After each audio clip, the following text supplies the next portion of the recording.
ക്രിസ്തുവിൽ സ്നേഹം നിറഞ്ഞവരെ, മനുഷ്യന്റെ ആത്മീയതയുടെ അളവുകോലായി പലപ്പോഴും ബൈബിളിൽ നമ്മുടെ നാവിനെ പരിഗണിക്കുന്നുണ്ട്. അപ്പോൾ ഇന്ന് നമ്മൾ ധ്യാനിക്കുന്നത് നമ്മുടെ നാവിനെ കുറിച്ച് തന്നെയാണ്. യാക്കോബ് ശ്ലീഹായുടെ ലേഖനം 3-ാം അധ്യായം 1 മുതൽ 12 വരെയുള്ള തിരുവചന ഭാഗത്ത് നാവിനെ കുറിച്ച് പറയുന്ന 6 പ്രതീകങ്ങൾ നമ്മൾ ധ്യാനിക്കുന്നുണ്ടെന്ന്. നാവ് നമ്മുടെ ആത്മീയതയുമായി കണക്റ്റഡ് ആണ്. നമ്മളൊരു ഡോക്ടറിനെ കാണാൻ ചെല്ലുമ്പോൾ ഡോക്ടർ ആദ്യം ഏത് രോഗം ബാധിച്ച് ചെല്ലുകയാണെങ്കിലും ഡോക്ടർ പറയും നാവ് നീട്ടാൻ പറയും. കാരണം ഒരു മനുഷ്യന്റെ നാവിലേക്ക് നോക്കിക്കഴിഞ്ഞാൽ അവന്റെ രോഗം എന്താണെന്ന് ഡോക്ടറിന് മനസ്സിലാവും. അപ്പൊ യാക്കോബ് ശ്ലീഹ ഈ 3-ാം അധ്യായത്തിലൂടെ പ്രേക്ഷകരോട് പറയുകയാണ്, നിന്റെ നാവൊന്ന് കാണട്ടെ, നിന്റെ രോഗം എന്താണെന്ന് എനിക്ക് മനസ്സിലാക്കാൻ സാധിക്കും. ഒരു നേഴ്സ് നമ്മുടെ ശരീരത്തിന്റെ താപം അളക്കാൻ വേണ്ടി ആ തെർമോമീറ്റർ വയ്ക്കുന്നത് നാവിന്റെ അടിയിലാണ്. നമ്മുടെ സ്പിരിച്വൽ ടെമ്പറേച്ചർ അല്ലെങ്കിൽ നമ്മുടെ ആ ആത്മീയമായ താപം, ചൂട് അളക്കണമെങ്കിലും നമ്മുടെ നാവ് പരിശോധിച്ചാൽ മതി എന്ന് ബൈബിൾ വ്യക്തമായിട്ട് പറയുകയാണ്. Your language is your extension എന്ന് പറയാറുണ്ട്. നിന്റെ ഭാഷ, നീ ഉപയോഗിക്കുന്ന വാക്കുകൾ നിന്റെ തന്നെ വ്യക്തിത്വത്തിന്റെ ഒരു വികാസമാണ്, പ്രകടനമാണ് എന്ന് പറയാറുണ്ട്. ഒരു പുസ്തകത്തിൽ അച്ഛൻ വായിച്ചതാണ്. അദ്ദേഹം പറയാണ്, ഗ്രന്ഥകാരൻ പറയാണ്, ഒരു സാധാരണ മനുഷ്യൻ ഒരു ദിവസം 25,000 വാക്കുകൾ ഉച്ചരിക്കുന്നുണ്ട്. നമ്മളറിയാതെ നമ്മൾ 25,000 വാക്കുകളാണ് ഒരു ദിവസം പറയുന്നത്. അദ്ദേഹം കളിയാക്കിക്കൊണ്ട് പറയാം, സ്ത്രീകൾ 30,000 പറയുന്നു. കാരണം സ്ത്രീകളുടെ നാവിന് അല്പം നീളം കൂടുതലാണെന്ന് ഗ്രന്ഥകാരൻ പറയുകയാണ്. എന്നിട്ട് അദ്ദേഹം തമാശ രൂപേണ പറയുന്നത്, പ്രശ്നം ഇതാണ്, പുരുഷൻ ഭർത്താവ് ജോലിയെല്ലാം കഴിഞ്ഞ് വീട്ടിലേക്ക് വരുമ്പോഴേ അദ്ദേഹം ആ 25,000 പറഞ്ഞു തീർത്തിട്ടുണ്ടാവും. പക്ഷേ ഭർത്താവ് വരാൻ വേണ്ടി കാത്തിരിക്കുകയാണ്, ഭാര്യ തന്റെ 30,000 ആയിട്ട് കാത്തിരിക്കുകയാണ്. കാരണം ഭർത്താവ് അല്പം ആശ്വസിക്കാൻ വേണ്ടി വരുമ്പോ ഭർത്താവിന്റെ ചെവിയിൽ ചെന്ന് ബാക്കിയുള്ള ഈ 30,000 വാക്കുകളാണ് പിന്നീട് ഭാര്യ പറയുന്നത് എന്ന് പറയുകയാണ്. അതേ ഗ്രന്ഥകാരൻ പറയുകയാണ്, നമ്മൾ പറയുന്ന വാക്കുകൾ അച്ചടിക്കുകയാണെങ്കിൽ, ഒരു ദിവസം പറയുന്ന വാക്കുകൾ അച്ചടിക്കുകയാണെങ്കിൽ 54 പേജിന്റെ ഒരു പുസ്തകം ഉണ്ടാക്കാം എന്നാ പറയും. ഇവിടെ 6 പ്രതീകങ്ങളാണ് യാക്കോബ് ശ്ലീഹ ഉപയോഗിക്കുന്നത് 3-ാം അധ്യായം 1 മുതൽ 12 വരെയുള്ള തിരുവചന ഭാഗത്ത്. ഒന്നാമതായി യാക്കോബ് ശ്ലീഹ പറയുന്നത് കടിഞ്ഞാൺ എന്ന ഒരു പ്രയോഗമാണ്, പ്രതീകമാണ്. എന്താണ് ഈ കടിഞ്ഞാൺ? അത് കുതിരയെ നിയന്ത്രിക്കാൻ വേണ്ടി അതിന്റെ വായിലൂടെ കടത്തിവിടുന്ന ഒരു കാര്യമാണ്, ഒരു വാറാണ്. വാസ്തവത്തിൽ ഈ പറയുന്ന വായിൽ കെട്ടുന്ന വാറ് അതൊരു മെറ്റലാണ്. വാസ്തവത്തിൽ യുക്തമായ മസിലുകളുള്ള ഒരു ജീവിയാണ് ഈ കുതിര. ഈ കുതിരയെ ഇത്തിരി പോന്ന മനുഷ്യൻ നിയന്ത്രിക്കുന്നത് ആ കുതിരയുടെ നാവിലൂടെ കടന്നു പോകുന്ന വാറ് വലിച്ചുകൊണ്ടാണ്. അപ്പോൾ ഈ മെറ്റല് നമ്മൾ ശ്രദ്ധിക്കുക, അത് ഫിക്സ് ചെയ്തിരിക്കുന്നത് കുതിരയുടെ നാവിനോട് ചേർത്താണ്. ഈ നൂലിങ്ങനെ വലിച്ചു കഴിയുമ്പോൾ എന്താണ് സംഭവിക്കുന്നത്? ഈ മെറ്റല് കുതിരയുടെ നാവിൽ അമരും. അപ്പോൾ കുതിരയ്ക്ക് വല്ലാതെ വേദനിക്കും. അപ്പോൾ കുതിരയുടെ നാവിനെ അമർത്തുമ്പോൾ കുതിരയുടെ ശരീരം മുഴുവൻ നമുക്ക് നിയന്ത്രിക്കാൻ പറ്റും എന്ന് യാക്കോബ് ശ്ലീഹ പറയുന്നു. ഈ ഒന്നാമത്തെ പ്രതീകത്തിലൂടെ യാക്കോബ് ശ്ലീഹ എന്താണ് നമ്മളെ പഠിപ്പിക്കുന്നത്? ഒരു മനുഷ്യൻ അവന്റെ നാവിനെ നിയന്ത്രിക്കാൻ സാധിച്ചാല് അവന്റെ ജീവിതം ആസകലം ക്രമപ്പെടുത്താൻ ആ മനുഷ്യന് സാധിക്കും എന്നാണ് പറയുന്നത്. പക്ഷെ പലപ്പോഴും നമുക്ക് നാവിനെ നിയന്ത്രിക്കാൻ സാധിക്കാറില്ല. 4 വ്യക്തികള് മൗനവ്രതം എടുക്കാൻ തീരുമാനിച്ചു. അവര് പറഞ്ഞു, നോമ്പൊക്കെ തുടങ്ങിയാണ്, നമുക്ക് മൗനവ്രതം എടുക്കാം. അതുകൊണ്ട് നമ്മൾ വീട്ടിലിരുന്നാലാണ് പ്രശ്നം, നമുക്ക് ഏതെങ്കിലും ഒരു ഗുഹയിലേക്ക് പോവാം. അങ്ങനെ ഗുഹയിലേക്ക് പോകുമ്പോഴാണ് ഒന്നാമൻ ഒരു കാര്യം ഓർത്തത്, അവൻ വീട്ടിൽ വെച്ചിരിക്കുന്ന വിളക്ക് അണച്ചോ ഇല്ലയോ എന്നൊരു സംശയം. അപ്പോൾ ഉടനെ അവനത് നിയന്ത്രിക്കാൻ പറ്റുന്നില്ല. അവൻ മറ്റു 3 പേരോടുമായി പറഞ്ഞു, എന്റെ വീട്ടിലെ വിളക്കണക്കാൻ ഞാൻ മറന്നുപോയി, വീട്ടിൽ വേറെ ആരുമില്ല, അതുകൊണ്ട് അത് പ്രശ്നമാണ്. ഉടനെ രണ്ടാമൻ പറഞ്ഞു, നീ സംസാരിച്ചു, നീ എന്തൊരു മണ്ടനാണ്, കാരണം വിളക്കണച്ചില്ല എന്ന് പറയും, നീ എന്തുകൊണ്ട് മൗനവ്രതം ലംഘിച്ചു? അപ്പോൾ മൂന്നാമൻ രണ്ടാമനോട് പറഞ്ഞു, നീയാണ് അതിനേക്കാളും വലിയ വിഡ്ഢി, അവൻ സംസാരിച്ചെന്ന് കരുതി നീ സംസാരിച്ചത് എന്തിനാണ്? അപ്പൊ നാലാമൻ പറഞ്ഞു, ഇതിൽ സംസാരിക്കാത്തതായി ഞാൻ മാത്രമേ ഉള്ളൂ. വാസ്തവത്തിൽ അപ്പോൾ എല്ലാവരും സംസാരിച്ചു. നമുക്ക് ഒട്ടും നിയന്ത്രിക്കാനാവാത്ത ഒരു കാര്യമാണ് നമ്മുടെ നാവെന്ന് പറയുന്നത്. യാക്കോബ് ശ്ലീഹ ഉപയോഗിക്കുന്ന രണ്ടാമത്തെ പ്രതീകം എന്താണ്? ചുക്കാൻ. ഒരു കപ്പലിനെ നിയന്ത്രിക്കുന്ന ചുക്കാനെ കുറിച്ച് ഈ യാക്കോബ് ശ്ലീഹ പറയുന്നു. അപ്പോൾ കപ്പിത്താൻ ഈ വലിയ കപ്പലിനെ നിയന്ത്രിക്കാൻ ഉപയോഗിക്കുന്ന ചുക്കാനാണ്. ആയിരക്കണക്കിന് ടൺ ഭാരമുള്ളതാണ് കപ്പൽ എന്ന് പറയുന്നത്. ചുക്കാന്റെ ഭാരം കപ്പലിന്റെ 100% മാത്രമാണ്. എന്നിട്ടും ഈ കപ്പലിനെ സ്പർശിക്കാതെ തന്നെ ഈ കപ്പലിനെ നിയന്ത്രിക്കാൻ ചെറിയ ഈ ഒരു ഉപകരണത്തിന് സാധിക്കും. എൻ്റെ ഗ്രാമത്തില് കുടിവെള്ളക്ഷാമം ഉണ്ടായി.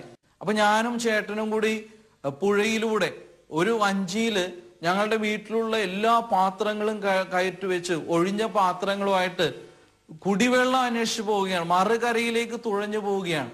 അങ്ങനെ പുഴയിലൂടെ ഞാനും ചേട്ടനും കൂടി പോയി വെള്ളമെല്ലാം നിറച്ച് തിരിച്ചു വന്നത് വേറൊരു വഴിയിലൂടെയാണ്. അപ്പോഴാണ് പ്രശ്നം. ആ വഴിയിലൂടെ, ആ പുഴയിലൂടെ, ആ കൈവഴിയിലൂടെ വരുമ്പോൾ അത് കുത്തൊഴുക്കുള്ള ഒരു കൈവഴിയാണ്. അവിടെ കാണാൻ സാധിച്ചത്, ഞങ്ങൾ വരുന്ന ആ വഞ്ചി വരുമ്പോൾ എനിക്ക് കാണാൻ സാധിച്ച അങ്ങ് ദൂരെയായിട്ട് കുറെ കുറ്റികൾ, അത് വല കെട്ടാൻ വേണ്ടി ഉപയോഗിക്കുന്ന കൊച്ചു കൊച്ചു കുറ്റികളാണ്, ഇങ്ങനെ വെള്ളത്തിൽ പൊന്തി നിൽക്കുകയാണ്. ഇനി ഈ വഞ്ചിക്ക് കടന്നു പോകാൻ ആകെ നടുക്കുള്ള ഒരു ചെറിയ ഗ്യാപ്പ്, എക്സാക്ട്ലി ഒരു വഞ്ചിക്ക് കടക്കാനുള്ള ഗ്യാപ്പ് മാത്രമേ ഉള്ളൂ.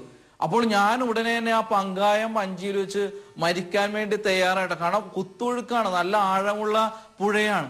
പക്ഷെ എന്റെ ചേട്ടൻ പറഞ്ഞു, നീ പേടിക്കണ്ട എന്ന് പറഞ്ഞ് എന്റെ ചേട്ടൻ പിന്നീട് ചെയ്തത്, അദ്ദേഹം കയ്യിലിരുന്ന പങ്കായം ഒരു നിശ്ചിത ദിശയിലേക്ക് ചരിച്ചു പിടിച്ചുകൊണ്ട് ഈ വഞ്ചിയെ, ശക്തമായ നീരൊഴുക്കിലൂടെ ഒഴുകി പായുന്ന വഞ്ചിയെ നിയന്ത്രിച്ചുകൊണ്ട് അത് കറക്റ്റ് ആ ഗ്യാപ്പിലൂടെ വഞ്ചിയെ അപ്പുറത്തെത്തിക്കുകയാണ്. അപ്പോഴാണ് എനിക്കൊരു ആശ്വാസമായത്. അപ്പോൾ വാസ്തവത്തിൽ വലിയ കപ്പലുകളെ പോലും നിയന്ത്രിക്കുന്നത് ഈ ചെറിയ ഒരു ഉപകരണമാണ്. ഇവിടെ എന്താണ് യാക്കോബ് ശ്ലീഹ പറയുന്നത്? നാവിനുള്ള സ്വാധീനത്തെ കുറിച്ച് പറയുകയാണ്. ഒരു മനുഷ്യന്റെ ജീവിതം ഉയർത്താനും താഴ്ത്താനും നാവിന് കഴിയും. ഇനി മൂന്നാമത്തെ പ്രതീകമാണ് നാവ്. തീപ്പൊരിയാണ്, അത് അഗ്നിയാണ്. തീപ്പൊരി എന്ന് പറഞ്ഞ് ഉടനെ തന്നെ അഗ്നിയെ കുറിച്ച് പറയുകയാണ്. കാരണം ഒരു കൊച്ചു തീപ്പൊരിയിൽ നിന്നാണ് വലിയ അഗ്നി ഉണ്ടാവുന്നത്. ഞങ്ങളുടെ ഒരു വലിയ എസ്റ്റേറ്റ്, റബ്ബർ എസ്റ്റേറ്റ് കത്തിപ്പോകാൻ കാരണം ഒരു മനുഷ്യന് അശ്രദ്ധമായി വലിച്ചെറിഞ്ഞ സിഗരറ്റ് കുറ്റിയാണ്. അപ്പോൾ നാവ് തീപ്പൊരിയാണെന്ന് പറയുമ്പോൾ നാവിൽ നിന്ന് അടർന്നു വീഴുന്ന ഒരു വാക്ക്, അത് വലിയ ആഘാതങ്ങളാണ് ഒരു മനുഷ്യന്റെ ജീവിതത്തിൽ ഉണ്ടാകുന്നത്. ചില മാതാപിതാക്കള് മക്കളെ മന്ദബുദ്ധി എന്ന് വിളിക്കും, പൊണ്ണത്തടി എന്ന് വിളിക്കും, കള്ളന്മാരെന്ന് വിളിക്കും, വിവരം കെട്ടവൻ എന്നൊക്കെ വിളിക്കും. വാസ്തവത്തിൽ ആ കുഞ്ഞുങ്ങളുടെ ജീവിതത്തിലേക്ക് വലിച്ചെറിയുന്ന, അറിയാതെ എറിയുന്ന ഒരു സിഗരറ്റ് കുറ്റി പോലെ, നമ്മുടെ ഒരു തീപ്പൊരി പോലെ ആ വാക്ക് അവന്റെ ജീവിതത്തിൽ ചെന്ന് വീഴുകയാണ്. ഞാനൊക്കെ കുഞ്ഞായിരുന്നപ്പോൾ മെലിഞ്ഞു ഉണങ്ങിയിരുന്നേച്ച ഒരു കുഞ്ഞാണ്. അപ്പോൾ ഞാൻ കൂട്ടുകാരെക്കാൾ ഏറ്റവും മെലിഞ്ഞിരിക്കണവൻ ഞാനാണ്. എന്നെ പല പേരുകൾ എന്നെ കളിയാക്കി വിളിക്കും. എന്നെ സ്കെൽട്ടൻ എന്ന് വിളിക്കും, ബെലിബുൾ. അതിന്റെ അർത്ഥം എനിക്ക് എന്താണെന്ന് അറിയാം. അപ്പൊ മെലിഞ്ഞവൻ എന്നുള്ള അർത്ഥത്തില് പല പേരുകൾ എന്നെ വിളിക്കും. അപ്പൊ എന്റെ ജീവിതത്തിൽ എനിക്ക് വലിയൊരു അപകർഷതാബോധം, ഞാൻ മെലിഞ്ഞവനാണെന്നുള്ളൊരു ചിന്തയാണ്. പിന്നെ ജീവിതത്തിലെ പരമമായ ലക്ഷ്യം എങ്ങനെയെങ്കിലും വണ്ണം വെക്കണം. പിന്നെ കിട്ടിയതൊക്കെ വലിച്ചു വാരി തിന്ന് അച്ഛനായി കഴിഞ്ഞപ്പോൾ ഈ തീറ്റ തുടങ്ങി. ഇപ്പൊ എള്ളകണ്ട, ഷുഗറും കൊളസ്ട്രോളും എല്ലാം ഉണ്ട്. ചെറിയ വാക്കുകളാണ്, പണ്ട് കൊച്ചായിരുന്നപ്പോ കേട്ട വാക്കുകളാണ്. നീ സ്കെൽട്ടനാണെന്ന് പറഞ്ഞ് എങ്ങനെയെങ്കിലും വണ്ണം വെക്കണമെന്ന് വിചാരിച്ച് വലിയ രോഗങ്ങളിലേക്ക് നമ്മളെ നയിക്കുന്നു. കമ്പ്യൂട്ടറില് നമുക്ക് എന്തെങ്കിലും ഒരു വാക്കടിച്ച് തെറ്റിപ്പോയാലോ, ഏതെങ്കിലും ഒരു ഫംഗ്ഷൻ തെറ്റായിട്ട് തോന്നിയാല് കൺട്രോൾ ഇസറ്റ് നെക്കിയാൽ മതി, അത് അൺഡു ആയി പോകും. അത് പിന്നെ അത് തിരിച്ചെടുക്കുക, അതിനെ നമുക്ക് ഇല്ലാതാക്കി കളയാം. പക്ഷെ നാവിന് ഈ ഒരു പ്രോഗ്രാം ഇല്ല. ഞാൻ സെമിനാറിൽ പഠിച്ചിരിക്കുമ്പോൾ ആഴ്ചയിൽ ഒരിക്കലോ മാസത്തിൽ 2 പ്രാവശ്യമൊക്കെ ഞങ്ങൾ മുറി ക്ലീൻ ചെയ്യും. മുറി ക്ലീൻ ചെയ്ത് കഴിയുമ്പോൾ കുറെ വേസ്റ്റ് ഉണ്ടാവും. ഈ വേസ്റ്റ് ഓരോരുത്തരും കൊണ്ട് കത്തിച്ച് കളയണം എന്നതാണ് സെമിനാരിയിലെ നിയമം. അപ്പോൾ കത്തിക്കാൻ പോകുന്നവർക്ക് ഞങ്ങളുടെ ഗുരുവച്ചൻ കൊടുക്കുന്ന 2 നിർദ്ദേശങ്ങളുണ്ട്. ഒന്നാമത്, ആ വേസ്റ്റ് കൂമ്പാരത്തിന് തീ കൊളുത്തുന്നതിന് മുമ്പ് അതിലെന്തെങ്കിലും ഡോക്യുമെന്റ്സോ പ്രധാനപ്പെട്ട സംഭവങ്ങളൊക്കെ ഉണ്ടോ എന്ന് പരിശോധിക്കുക. കാരണം ചിലര് വേസ്റ്റ് ആണെന്നും പറഞ്ഞ SSLC ബുക്കൊക്കെ എടുത്തുകൊണ്ട് വന്നിട്ടുണ്ടാവും, പ്രധാനപ്പെട്ട രേഖകൾ, സർട്ടിഫിക്കറ്റ്. അപ്പോൾ എന്തോ ആയിക്കോട്ടെ, നിനക്ക് എത്ര തീർച്ചയുണ്ടെങ്കിലും ആ തീ കൊളുത്തുന്നതിന് മുമ്പ് ഒന്ന് നോക്കാൻ പറയും. കരിഞ്ഞു പോയിട്ട് കരഞ്ഞിട്ട് കാര്യമില്ല, അല്ലെ? തീ കൊളുത്തുന്നതിന് മുമ്പ് ഒന്ന് നോക്കുക. ഒരു സ്ത്രീക്ക് വോക്കൽ കോഡ് കംപ്ലൈന്റ് ആയി. അവളോട് ഡോക്ടർ 6 മാസം നീ സംസാരിക്കരുത്, സ്ത്രീകളോട് 6 മാസം സംസാരിക്കരുതെന്ന് പറഞ്ഞാൽ അവരെ ഏതാണ്ടും ശുദ്ധീകരണ സ്ഥലത്ത് ഇട്ടതുപോലെയാണ്. അപ്പോൾ ഈ സ്ത്രീക്കാണെങ്കിൽ 6 മക്കളുണ്ട്, ഭർത്താവുണ്ട്. അപ്പോൾ ഈ സ്ത്രീക്ക് മക്കളെ വിളിച്ചിരുന്നത് ആ ഒരു വിസിലടിച്ചുകൊണ്ടാണ്. കാരണം സംസാരിക്കരുതെന്നാ പറഞ്ഞിരിക്കുന്നത്.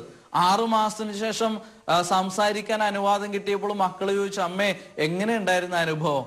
ആ അമ്മ പറഞ്ഞൊരു കാര്യം വലിയൊരു പാഠമാണ് നമുക്ക് നൽകുന്നത്. ആ സ്ത്രീ പറയുകയാണ്, നിങ്ങളോട് എനിക്ക് എന്തെങ്കിലും പറയണമെങ്കിൽ ഞാൻ എഴുതിയാണ് സാധാരണ തന്നിരുന്നത്. പക്ഷെ നിങ്ങൾക്ക് കൈമാറിയ പേപ്പറിനേക്കാളും ഒത്തിരി വേസ്റ്റായി പോയ പേപ്പറുകൾ എന്റെ ബാസ്ക്കറ്റിൽ ഉണ്ടെന്ന് പറഞ്ഞാൽ അത് കാണിച്ചു കൊടുക്കുകയാണ്. എന്താണ് അവർ പറയാൻ ഉദ്ദേശിച്ചത്? എഴുതിയ ഒന്ന് അവർ വായിച്ചു കഴിയുമ്പോൾ അവർക്ക് മനസ്സിലാവുകയാണ് അത് വേണ്ട, ചില വാക്കുകൾ വേണ്ടെന്ന് പറഞ്ഞ് തിരുത്തി അത് വേസ്റ്റായി അടുത്ത പേപ്പറിൽ തിരുത്തി എഴുതുകയാണ്. അപ്പോൾ ഒത്തിരി വേസ്റ്റുകൾ. അപ്പോൾ എന്താ സംഭവിച്ചത്?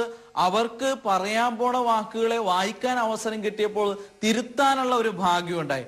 വാസ്തവത്തിൽ നമ്മൾ പറയുന്നതിന് മുമ്പ് മനസ്സിലിട്ടൊന്ന് വായിക്കുന്നത് നല്ലതാണ്. ഒത്തിരി തിരുത്തലുകൾ നമ്മൾ നടത്തും. അപ്പോൾ ഒരു പ്രാവശ്യം അത് പറഞ്ഞു കഴിഞ്ഞാൽ, അതുകൊണ്ട് പറയാറുണ്ട്, നാക്കാൽ കെട്ടിയത് പല്ലിനാൽ അഴിക്കാൻ പറ്റുള്ളൂ, നമ്മൾ പറ്റില്ലെന്നാണ് പറയുന്നത്. രണ്ടാമത് ഗുരുവച്ചൻ പറയുന്നത്, കത്തിച്ചു കഴിഞ്ഞാൽ അത് കത്തി തീരുന്നത് വരെ അവിടെ നിൽക്കുക, തീ കൊളുത്തിയിട്ട് പോരരുത്. കാരണം ഫയർ ഈസ് വൈഡ് റീച്ചിങ്, അത് വൈഡ് സ്പ്രെഡിങ് ആണ്.